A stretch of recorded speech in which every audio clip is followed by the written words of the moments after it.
Kech bo'lishiga qaramasdan Nexia 1 mashinasi chiqdi. Legenda deydi-ku mana Nexia 1 mashinasi keldi. Akalar sizlar uchun hozir mashinani savdolashamiz. Boshlang'ich to'lovini 1000 bilan deb aytayotdilar. Nech pul qilib berasizlar boshlang'ich to'lovini? 1000 lekin qimmat juda ham. Mayli 800 bersiz siz obunachilaringiz. Mani obunachilarimga men har doim arzon qo'yganman. 800 emas, 700 qilib beramiz. Mayli olasiz. Oyma-oy to'lovini sirazi aytdim. 20 oy 250 dan berishsam holati zo'r-ku bu mashina. Yo'q, holati zo'r. Mashinani ko'rdim. Mashinalar okey, mashinani yurishi, turishlari, umuman ish yo'q ekan mashinani. Mashina benzinda faqat harakatlangan.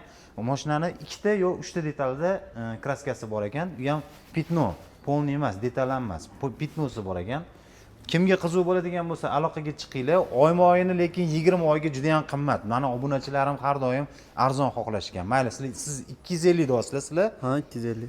Lekin 20 oy emas, oyini kamaytiramiz. 10 oyga qilaylik shuni. Yo'q, 17 oy bersiz. Mayli sizlar, siz obunachilaringiz 17 oy. 17 oy baland bo'ladi. Bundoq qilamiz.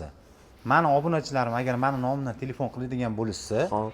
14 oy qilamiz. Undan уже yog'iga qo'ya olmaymiz. Mayli aka. Qo'yamiz. 14 oyga kelishdik. Okalar 250 dan 14 oy boshlang'ich to'lovi $700 bilan mana shu mashinamiz chiqib ketadi.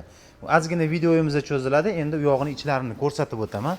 Sal hozir qorong'iroq, lekin ko'rinadi. Mashinaning tarpetkalari ham hamma narsasi joy-joyida, ichlari, salonlari kunduzi kelib ko'rsanglar, juda ham tetigina mashina. Yurishlari yaxshi, hamma narsasi zo'r. Endi qorong'ida ko'rinmayapti uncha. Lekin turishlariga gap yo'q mana akalar.